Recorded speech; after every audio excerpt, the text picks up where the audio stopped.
Welcome back to WWII Frontline. Today we're telling the story of a group of men who fought 3 wars simultaneously. One against Nazi Germany in the skies above Europe, one against the Nazi racial ideology that claimed black people were subhuman, and one against the segregation and racism waiting for them back home in America. They were the Tuskegee Airmen, and their story is one of the most remarkable transformations in military history, a story of how prejudice crumbles when confronted with undeniable excellence. Section 1.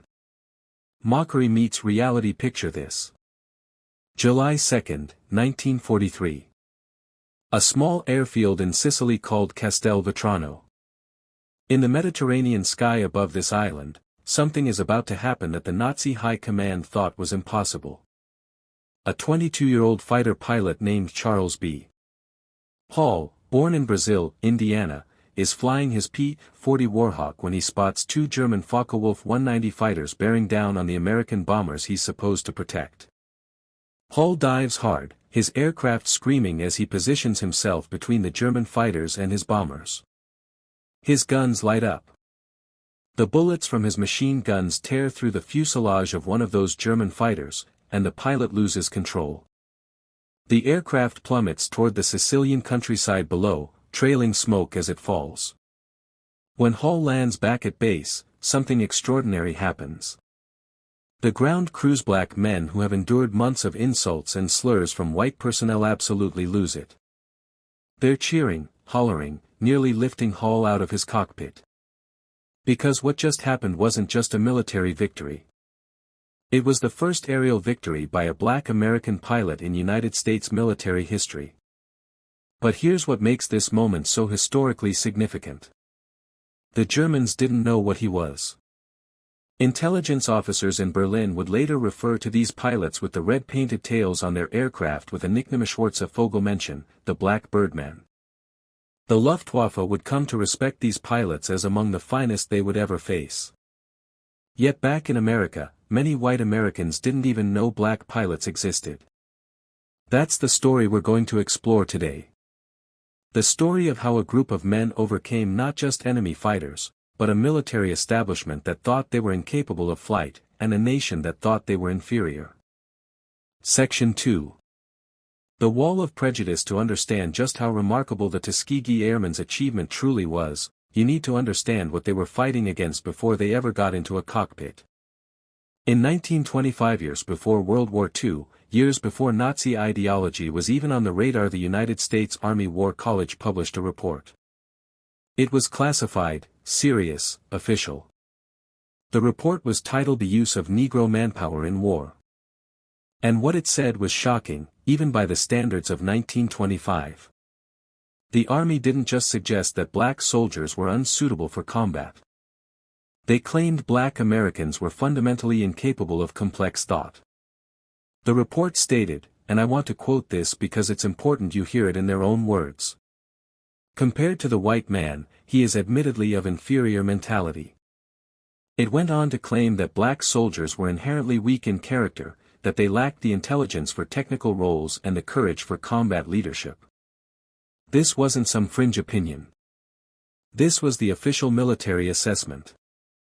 This was the foundation upon which American military policy was built for the next 16 years. Think about what that means.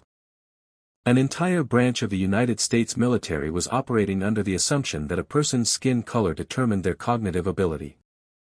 That's not military strategy. That's pure racism dressed up in official language. And it shaped everything about how black Americans could, or rather, couldn't serve their country. But here's the thing about history. There are always people who push back. By the 1930s, a small group of black Americans was already proving the War Department wrong. There was Eugene Bullard, who had flown fighter planes for France in World War I because America wouldn't let him. There was Bessie Coleman, who earned her pilot's license in France in 1921 because not a single American flight school would accept her. And there was the Coffee School of Aeronautics in Chicago, which had trained dozens of black civilian pilots, all of them demonstrating that flying skill had absolutely nothing to do with race. The civil rights community watched this, and they started asking uncomfortable questions of the military establishment. Walter White of the NAACP, labor leader A. Philip Randolph, Judge William H. Hasty. These men argued relentlessly. How could America fight for democracy abroad while denying it at home? How could the country send black boys to die for freedom when those same boys couldn't even vote? The pressure built through the 1930s. Black newspapers, the Chicago Defender, the Pittsburgh Courier, the Baltimore Afro-American, hammered the Roosevelt administration with this simple question, over and over. And finally, in 1939, something shifted. Senator Harry Schwartz inserted an amendment into Public Law 18. It required the civilian pilot training program to include schools designated for the training of black pilots. It was a grudging concession wrapped in segregation, but it was a beginning. Section 3. The experiment begins, but the real turning point came in 1940. Franklin Roosevelt needed black votes to win an unprecedented third term as president. Those votes were concentrated in key northern cities. On January 16, 1941, Secretary of War Henry Stimson announced the formation of the 99th Pursuit Squadron, an all-black flying unit. The announcement came with a caveat that revealed exactly what the military was thinking. This would be, they said, an experiment to test whether black people could be trained as combat pilots. An experiment. That word tells you everything you need to know about what they believed they were testing. They genuinely didn't know if black people could fly fighter planes. Or, more accurately, they didn't want to know. They wanted the experiment to fail. Captain Benjamin O. Davis Jr. understood the weight of what was being asked of him when he was selected to lead the 99th Fighter Squadron. Davis was the son of America's first black general, Benjamin O. Davis Sr. He was a graduate of West Point, which meant he had endured 4 years of what he later called silent treatment, 4 years where white cadets would not speak to him outside of official duties. Now he was being given command of 26 pilots who carried not just their own hopes, but the aspirations of 13 million black Americans. The pressure was absolutely crushing. The 99th Squadron arrived in North Africa in April 1943, attached to the 33rd Fighter Group. Their commander was Colonel William Mommy, who made absolutely no secret of his skepticism about black pilots. Mommy had the power to make this experiment fail, and he seemed determined to do exactly that. He assigned them patrol missions over the Mediterranean, keeping them away from real combat. He wanted them to perform poorly, and when they didn't immediately distinguish themselves, he had his excuse ready. But then something remarkable happened. Section 4. The training that forged warriors. Before we get to what happened in combat, you need to understand what made these men different. You need to understand what they went through to become Tuskegee Airmen. The training program started at Tuskegee Army Airfield in Alabama, which was constructed specifically for black pilots adjacent to Tuskegee Institute. The curriculum was rigorous in ways that would have been grueling for any pilot.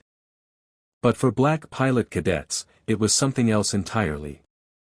They knew they were being watched. They knew every mistake would be held against them personally, held against their entire race. That pressure either broke you or made you extraordinary. The physical and mental requirements were brutally high. Candidates had to pass demanding entrance exams, and only the very best qualified. The washout rate at Tuskegee was 60% compared to 40% for white cadet programs. That means only the elite made it through. Only the very best of the very best. As Colonel Noel Parrish, the commander at Tuskegee, would later say, they were a super-selected group. The training itself was more extensive than what white pilots received. Tuskegee pilots flew 300 hours compared to 200 for white pilots. 300 hours of flying, which sounds like a lot until you realize that in combat, 300 hours could mean the difference between life and death. They practiced formation flying obsessively because they knew that in combat, discipline and tight formations would be their advantage. They flew multiple aircraft types from the basic trainer aircraft used for primary flight training all the way up to advanced fighters. Every single one of these men had to know their aircraft inside and out. And perhaps most importantly, they knew they had to be better than the white pilots. Not equal. Better. Because equality wouldn't be enough. Excellence would be their only weapon against prejudice. The first class to graduate from Tuskegee in 1942 had only 5 pilots out of 13 candidates who successfully completed the program. That 5 included Captain Benjamin O. Davis, Jr. They received their silver pilot wings knowing that the entire future of black aviation depended on them not just succeeding, but excelling. Section 5. First Blood in North Africa, June 2, 1943. The 99th Fighter Squadron flew their first combat mission and attack on the Italian-held island of Pantelleria. As their worn P-40 Warhawks climbed toward their targets, something happened that Colonel Mommy hadn't anticipated. German fighters appeared.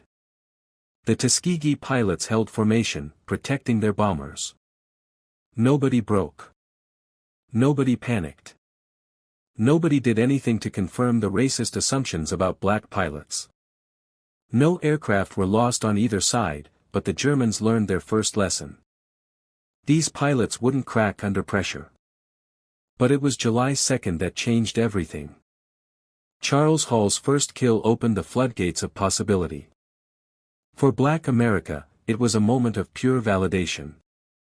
For the 99th Squadron, it was proof of concept.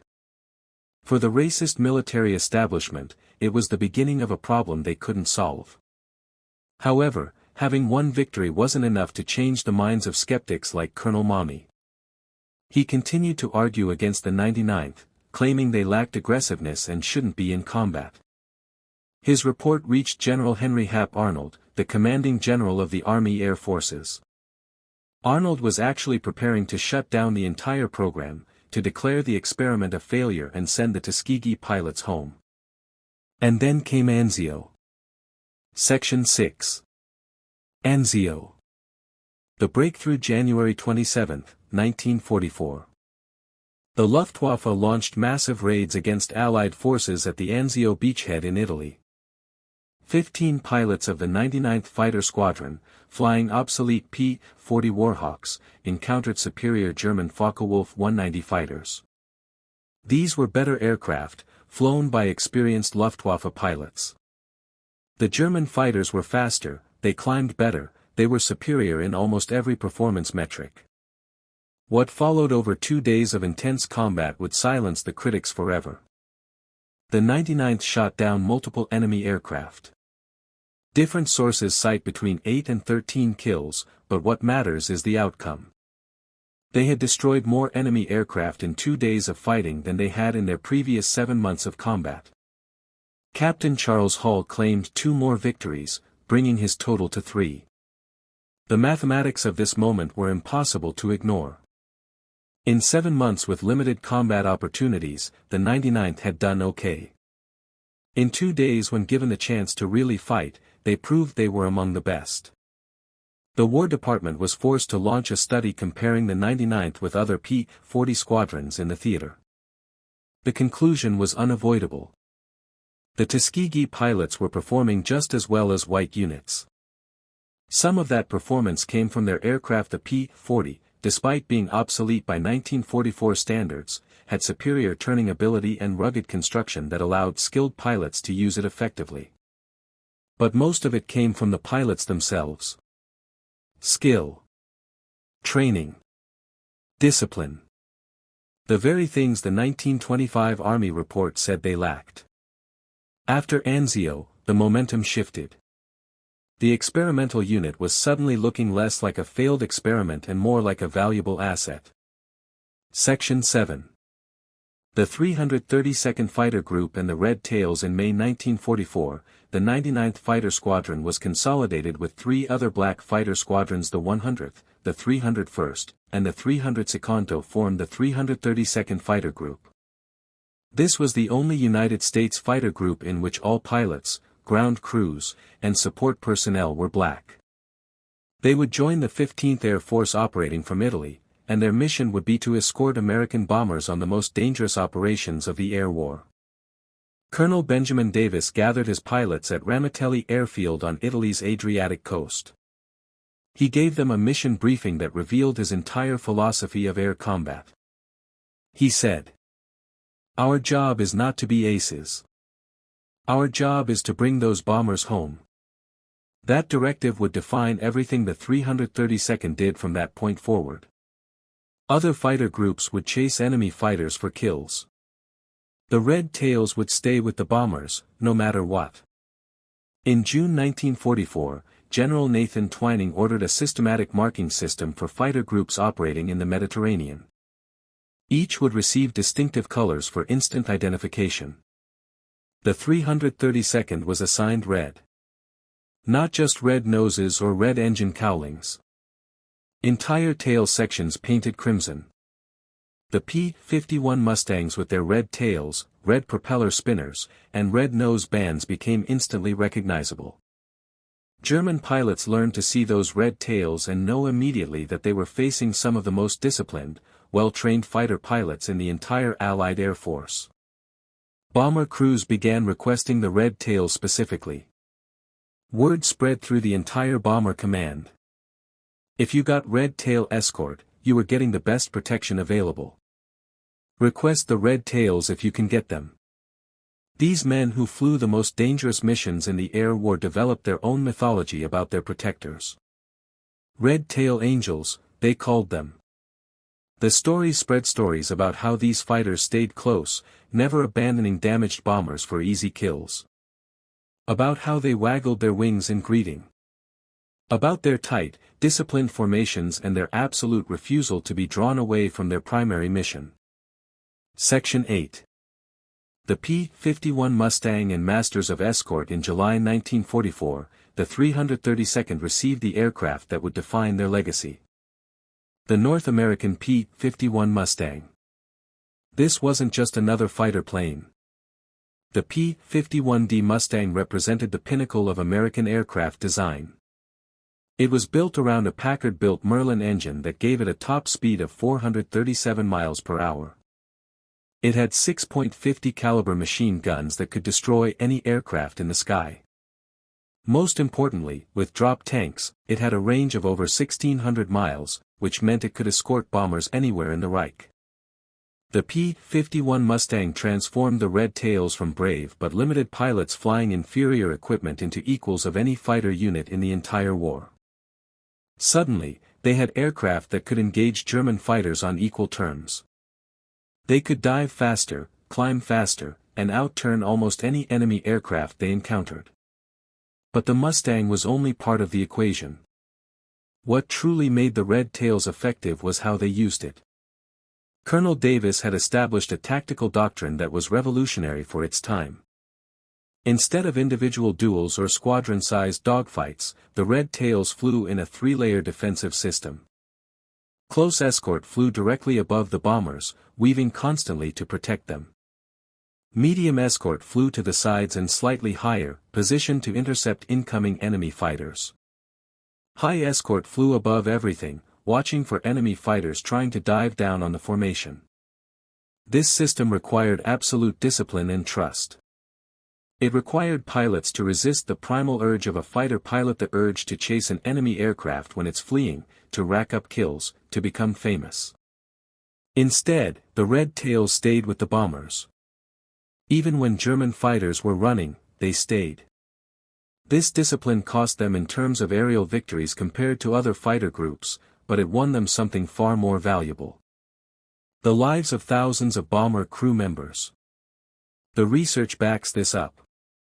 Air Force historian Dr. Daniel Holman conducted a comprehensive analysis of escort losses. Bombers protected by the 332nd Fighter Group lost only 27 aircraft to enemy fighters. The average loss rate for other P-51 groups in the 15th Air Force was 46 bombers. Nearly double. Think about that. Each B-17 cost nearly $250,000 to build. Each carried 10 highly trained crew members. The Red Tail's superior protection rate saved millions of dollars and thousands of lives. Section 9. Triumph over Berlin and the jet age. The Red Tails' greatest moment came on March 24, 1945.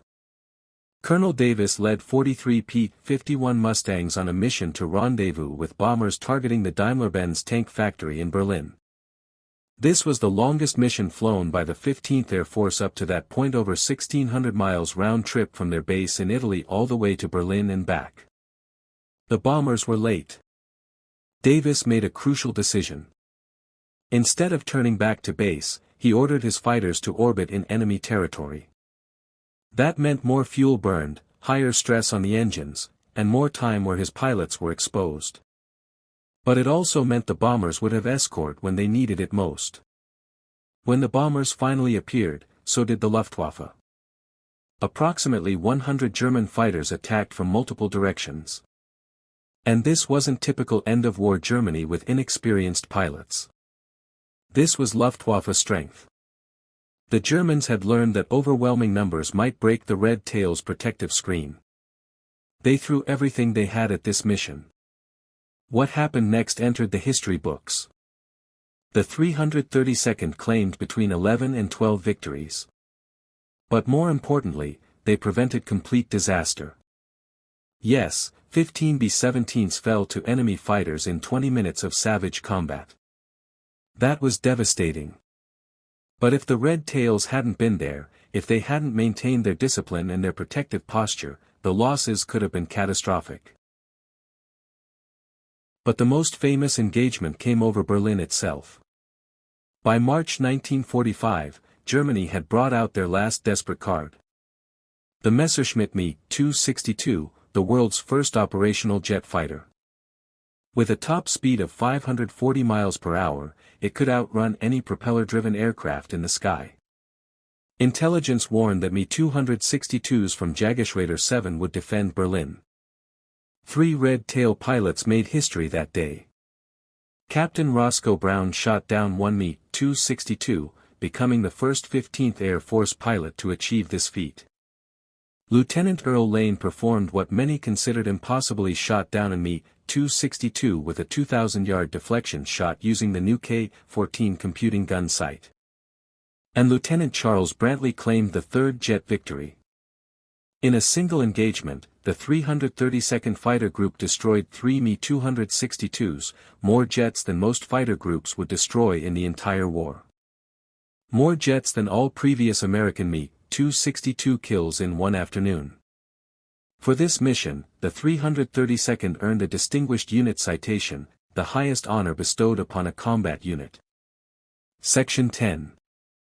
The human cost and the irony of Stalag Luft. But for all the glory and the victories and the medals, the Tuskegee Airmen paid a brutal price. 66 pilots were killed in action. 84 more were killed in training and non-combat missions. 32 pilots were captured as prisoners of war, and their experiences revealed something deeply ironic about Nazi racism and American racism. One of those prisoners was First Lieutenant Alexander Jefferson. On August 12, 1944, during his 19th combat mission, Jefferson was flying his P-51 Mustang over the French Riviera, strafing radar installations. He saw the blinking red lights of anti-aircraft fire and suddenly his aircraft was critically damaged. He bailed out, parachuting into a forest where he was immediately captured by German troops. Jefferson was transported to Stalag Luft III, the infamous prisoner of war camp in Poland. This was the camp where the Great Escape had taken place just months earlier. It was a facility run by the Luftwaffe, housing thousands of captured Allied airmen. And here's where the irony becomes almost painful to contemplate. Jefferson, a black officer in the United States military, was treated at Stalag Luft III like any other American Air Force officer. Not as a second-class soldier. Not as a racial inferior. Just as an officer. He lived with white bomber crews he had protected from Luftwaffe attacks.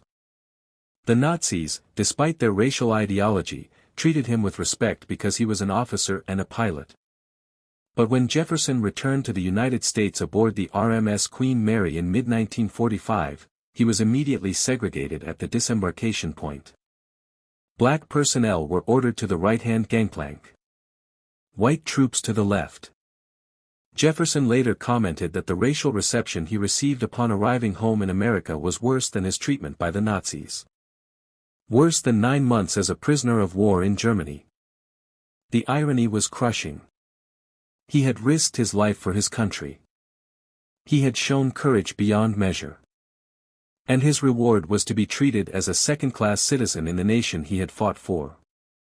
This was the reality faced by so many Red Tails. The bombers they protected came to love them, came to recognize them not just as excellent pilots but as heroes. The Luftwaffe respected them, would later acknowledge their skill with a grudging nickname. But home, America's home, still treated them as less than human. Section 11. The statistical record. Let's talk about the numbers, because the numbers tell an undeniable story. Between May 1943 and June 1945, the Tuskegee Airmen flew 15,533 sorties. That means individual flights, individual missions. They flew 1,578 combat missions. They destroyed 112 enemy aircraft in aerial combat. They destroyed an additional 150 enemy aircraft on the ground. They destroyed 950 rail cars, trucks, and motor vehicles. They destroyed 254 locomotive engines. They damaged an Italian destroyer so severely that she was decommissioned and eventually scuttled. And in their core mission Escorthi had only 27 bombers lost to enemy fighter attack. Compare that to the average of 46 bombers lost by other escort groups. Think about what that difference means. It means nearly 19 more bombers returned to their bases. 19 bombers that otherwise would have been shot down. That's 190 crew members who lived instead of died. That's 190 families that got their sons and brothers and husbands back home. The 332nd Fighter Group earned 3 Distinguished Unit citations. The pilots earned 96 Distinguished Flying Crosses. They earned 744 Air Medals. They earned 14 Bronze Stars.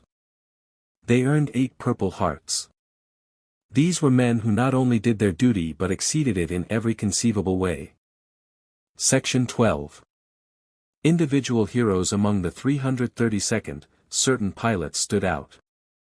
Captain Charles Hall, the first black pilot to shoot down a German aircraft, would go on to record 3 confirmed aerial victories. He became a symbol, not just for black Americans, but for the sheer fact that it was possible. Lieutenant Colonel Lee Archer became the highest-scoring pilot of the Red Tails with 4 confirmed aerial victories. He's the only black pilot to be recognized as an ace, though there's still controversy about whether he actually achieved 5 kills. Archer flew 169 combat missions, triple the number of most pilots. On October 12, 1944, he shot down 3 German Me-109s in the span of minutes, earning himself and his friend Wendell Pruitt the nickname the Gruesome Twosome. Edward L. Toppins recorded 4 confirmed aerial victories. Joseph Ellsbury recorded 4 confirmed victories, including 3 Focke-Wulf 190 fighters on July 12, 1944. Clarence Lester recorded 3 kills in a single mission on July 18, 1944. But the heroes weren't just the pilots. The ground crews, the mechanics, the armorers, the crew chiefs who kept the Red Tails flying, they were equally heroic. Of the approximately 16,000 Tuskegee Airmen who served, fewer than 1,000 were pilots. The rest were the support personnel who made victory possible. They worked with limited resources and scarce spare parts, yet their aircraft availability rate, the percentage of planes ready for combat, equaled or exceeded that of white units. That's not just competence. That's excellence under pressure. Section 13. Legacy and the fight for integration. When the war ended in Europe on May 8, 1945, the question facing the Tuskegee Airmen was simple. What comes next? White units prepared for victory parades. The 332nd faced uncertainty about their future. The Army Air Forces planned to maintain segregation, despite combat evidence that it was not only unjust but also inefficient. But something had fundamentally changed. The Red Tails had proven, beyond any shadow of doubt, that excellence transcends race. That discipline transcends race. That courage transcends race. Pilots, soldiers, airmen, they had all witnessed black pilots protecting them, flying alongside them, leading them. That couldn't be unseen. That couldn't be unlearned. For decades after World War II, the achievements of the Tuskegee Airmen remained largely unknown to mainstream America. This was deliberate. The War Department rarely publicized their successes. Individual pilots struggled with the erasure. Lee Archer, with his 4 confirmed victories and the unofficial 5th that would make him an ace, worked as an executive in civilian life but rarely spoke about his war record. "Nobody believed me anyway," he said. "A black fighter pilot must be lying." But the impact was happening at the highest levels of government.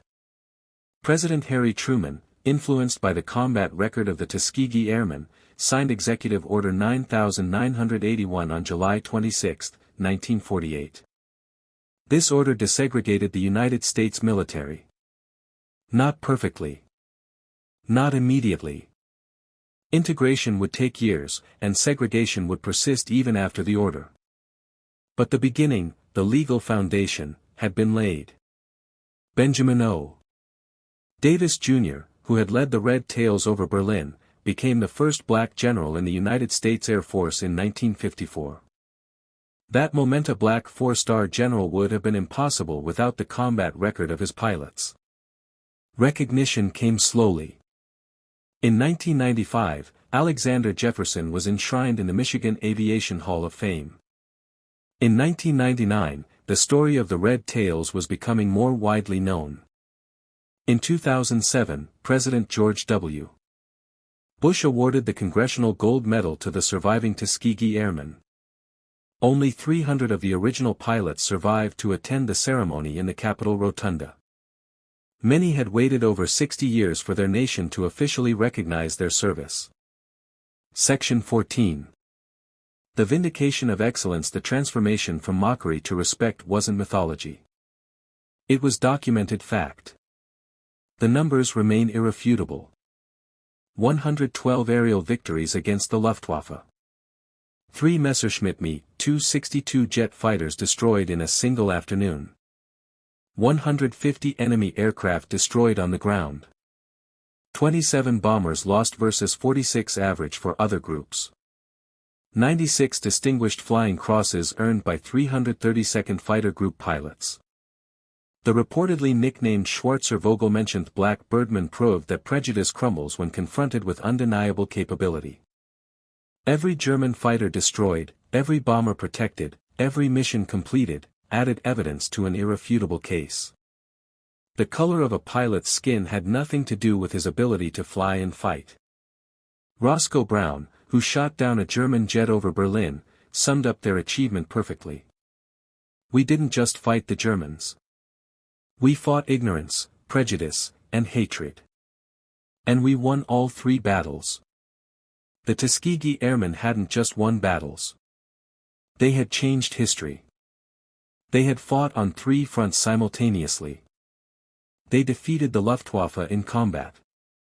They challenged Nazi racial ideology through their undeniable performance. And they helped demolish American segregation through excellence so extraordinary that it couldn't be ignored. When given the opportunity, the Tuskegee Airmen soared. They transformed mockery into respect. They transformed prejudice into acceptance. They transformed enemies into witnesses of their extraordinary achievement. Their story reminds us that excellence is the antidote to prejudice. That when you can do something better than anyone else, the barriers start to crumble. It took a war to prove what should have been obvious all along. But once it was proven, in the skies over Europe, in the blood and bravery of 1,200 trained pilots, the future could never be the same. If you've got this far, then you know the true story of the Red Tails. And I hope you'll share this with others who should know it. This isn't just military history. This is American history. This is the story of what happens when courage meets injustice head-on. If you enjoyed learning about the Tuskegee Airmen and their incredible achievements, please hit that like button and subscribe to WWII Tales for more stories from the Second World War. We've got plenty more tales from this monumental conflict, each one worth telling, each one part of the greater story of how this war shaped our world. Thanks for watching, and we'll see you next time on WWII Frontline.